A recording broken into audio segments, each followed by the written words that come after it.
Hello, my beautiful followers. This is Addison Bell jumping on. I was actually out for a nice, just relaxing afternoon walk after some clients this morning. And one of my clients this morning really stirred a topic that continues to come up, I think, the last month or two. I'm seeing more and more clients that are really struggling with this in their relationship. And that is the conflict between our boundaries and our needs. So I'm seeing a lot of people right now that are very needy. And I use the word needy not in a negative way, but in a way of people feeling really kind of drained. Really drained. And there's a lot that could go into that. And I'm not going to dive into all the, political, all that stuff that could really be participating in this. But I'm seeing a lot of people after the last few years with just some of the world circumstances really struggling with feeling drained and having a need to connect, having a need to be seen, having a need to be heard, having a need for just some good sex, some good touch, some good connection. And so I feel like there's a lot of people, and we have these needs, and then there's also a lot of people that are realizing where their boundaries have just not been measuring up, where their boundaries are really creating, or lack thereof, is creating drama and trauma in their life. And so as much as these two things could look like, okay, this is a bad thing. It's a bad thing that we're struggling with this. I actually think it's beautiful. I think it's a beautiful thing that we're looking at our boundaries and we're starting to look at our needs. But when we are in a committed relationship, and actually a relationship of any kind, of friendship, parent relationships, but especially our romantic relationships, our boundaries can conflict with somebody else's needs and vice versa a lot of times. And this creates issues. Because we all have needs. Like, we look at needs, I think, as something that, you should be able to take care of your own needs. And there's a reason why we are in relationship. That is why we have relationship.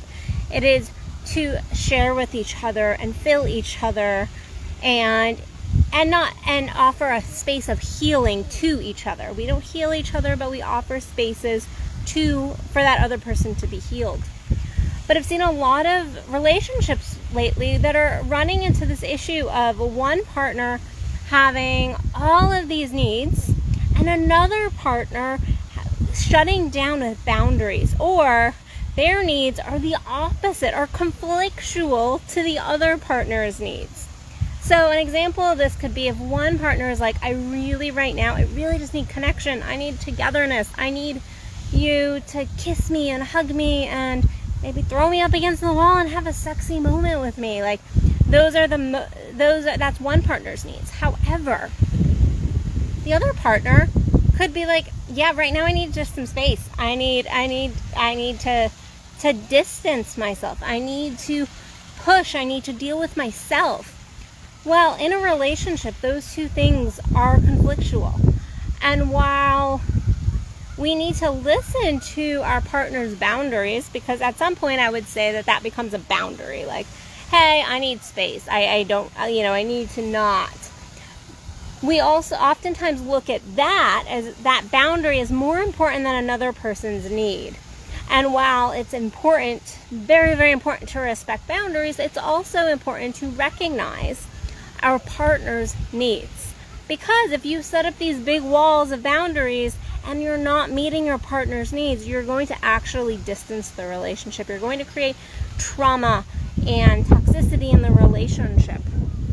I think this is why it's so important to have these deeper conversations. Sorry, I think I'm bouncing you guys around a little bit. I did not bring my tripod on my walk. We're doing it old school today. But I think that, going back, I think this can create a lot of trauma if we don't have the conversations of here's how I need my needs to be met, and you share with me how you need your needs to be met. Because the fact is, nobody is wrong for having needs. We are all allowed to have needs. Now, to have an expectation for someone else to fill that need is dangerous. It can get us into trouble. But the problem being, if when we're in romantic relationships, particularly monogamous romantic relationships. I think this is something that people who are in polyamorous and open relationships and more alternative relationships do have the ability to do. If one partner is not filling a need, you can go to another partner. However, in a monogamous relationship, we oftentimes have this, here you have a need, but I have a boundary, and if you go and get your need met, then you're going to break my bound. Like, I'm not willing to fill that need for you, but if you go in and get that need met, you're also going to go break a different boundary. So, I might have the boundary that right now I don't want to be touched, I don't want to have sex with you, I don't want to connect with you, but at the end of the day, if you go in and fill that need, I am going to get upset because you broke a different romantic boundary in our commitment. And so I think these are moments that aren't very clear. They're not clear. I think I hear a lot of relationship coaches and people who talk about relationships, and they want to throw out the meme or the, okay, here's how to fix it, or don't deal with someone who's stepping over your boundaries. Like, I feel like we have kind of very simplistic views on relationships right now because of social media. And the fact is, this is a very complex thing. Relationships in general are complex. They just are. Because if I set up a boundary that goes totally against a need you have, but I tell you you're not allowed to go get that need met, that creates an issue. That creates a hunger in the other person. And there will always be an underlying kind of wound there, an underlying unfulfilled need. And then also at the same time, if you don't have boundaries, that's just as dangerous. I meet people all the time and they're like, I'm up for anything. And usually we're talking about, sexual exploration type stuff. But they'll go, I'm up for anything. I don't have boundaries. And I go, that's actually a really unhealthy thing. We all need boundaries. We all need to know where our limits are. But we also need to have respect for that everybody in our lives, particularly our romantic partners, have needs. And in saying I'm going to be in romantic relationships, we are saying I want a relationship. I want this energy flow between us, and I have needs in my life and you have needs in your life. Now, at the same time, again, no one is responsible for all our needs. That is a lot of pressure. It's a lot of pressure. We have to learn to self-soothe. We have to learn to take care of our own needs. It's so important. And so if you have people around you and they're saying, I can't fill your need, stepping back and going, do I really need somebody else to fill this need, or could I do this myself? You're feeling insecure. Could you find ways to kind of go within and heal some of that instead of needing constant reassurance? But at the end of the day, we all do have needs. And so it is important in our romantic relationships to, as much as we talk about our boundaries of here's my boundary, to also talk about our needs. And to sit down, and I would say every few months, sit down and go, okay, what are your current needs right now in this relationship? What needs can I fill and what needs can I not fill? And there are times, and I'm going to focus right for a moment on the sexual needs, but this goes above and beyond sexual needs. It goes about connection needs, love needs, just being seen and heard and felt, and laughter and play. There's so many needs that we have as humans. But in the sexual sense, like maybe right now, you can't provide that need for your partner. You're like, right now, like I'm going through something, my body's going through something, and that there should be an understanding of, okay, right now maybe that this need can't be filled in the relationship. Maybe we need to find a way for that need to be filled in a different way, or maybe that person does need to just, for right now, breathe and find ways to kind of move through that need. But at the end of the day, if you're asking your partner to consistently, long-term, hold their needs and not meet them, you're going to create some resentment, toxicity, and a disconnect in the relationship as a whole. And so at the end of the day, my advice to all of you is really to come back are you not having the important conversations? Because again, I'm seeing people who are hungry. We're hungry as kind of a society right now for connection and love and attention, and yet a lot of people are also very needing their space to kind of come back to themselves.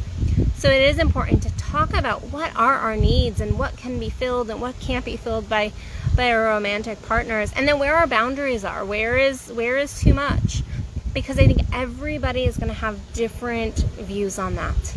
Everyone is going to have different needs. Everyone's boundaries are going to be set someplace else. So if you're not having these conversations and consistently, again and again, I don't care if you've been married for 50 years, you still need to be having these conversations.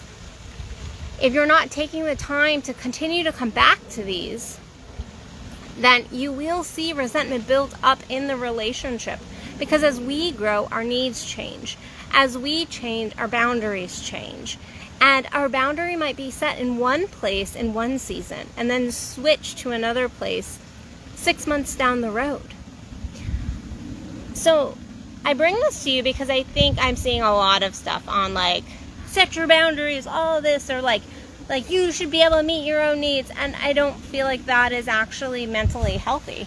I think it is important that we have people in our lives that can support us and meet those needs that we can't always meet. Sorry, but there is a reason that we have relationships, and it is to meet a need. It is to meet an emotional moment that we're striving for.